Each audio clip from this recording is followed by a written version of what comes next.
Hello guys, നമ്മളാണെങ്കിൽ ഇപ്പോൾ എന്താണ് ചെയ്യാൻ പോകണമെന്ന് വെച്ചാൽ കമോൺ ലെറ്റ്സ് ഗോ. ഫസ്റ്റ് തന്നെ ഞാനാണെങ്കിൽ എൻ്റെ മേക്കപ്പ് പ്രൊഡക്ട്സാണ് കാണിക്കാൻ പോകണം. അപ്പോൾ ഫസ്റ്റ് തന്നെ ഞാൻ സ്ട്രെക്സ് ആയിട്ട് എടുത്തിട്ടുള്ളതാണ്. അതെൻ്റെ തലയിൽ തേക്കാൻ വേണ്ടിയിട്ട് ഏറ്റവും മെയിൻ അതാണ് ഒരു ഓയിൽ പോലത്തെ സിൽക്കി ആയിട്ടുള്ള സാധനമാണ്. പിന്നെ എൻ്റെ ഹിമാലയ ഫേസ് വാഷാണ് ഞാൻ ഉപയോഗിച്ചിട്ടുള്ളത്. അത് മുഖത്തിലിടാൻ വേണ്ടിയിട്ടാണ്. അത് കഴിഞ്ഞിട്ട് ഞാൻ ഇടയ്ക്കിടയ്ക്ക് മുഖത്തിലൊക്കെ ഞാൻ സ്ട്രോപ്പ് ക്രീം ഇടാറുണ്ട്. ഭയങ്കര അർജൻറ്റായിട്ടുള്ള ഇതിനാണ് പാർട്ടീനൊക്കെ ഇടാൻ വേണ്ടിയിട്ടാണ്.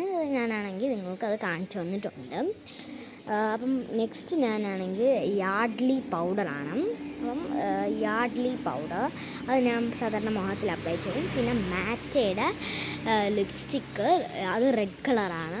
നല്ല രസമുള്ള ലിപ്സ്റ്റിക്കാണ്, നല്ല ക്യൂട്ടാണ്. ഞാൻ ഇട്ടാൽ എനിക്ക് ഭയങ്കര ഇഷ്ടമാണ്. അത് കഴിഞ്ഞ് ഡാസ്ലർ ഐലൈനർ, നല്ല രസമാണ്. അത് ഞാൻ ഇട്ടിട്ടുള്ള പോലും അതാണ്, പക്ഷെ കുറച്ചും കൂടെ കട്ടിക്ക് ചെയ്താൽ നല്ല രസമായിരിക്കും. ഇതാണ് എൻ്റെ ഇത്രയും മേക്കപ്പ് പ്രൊഡക്ട്സ്. അപ്പോൾ ബൈ ഗൈസ്, ഹാർട്ടി ഓൾ.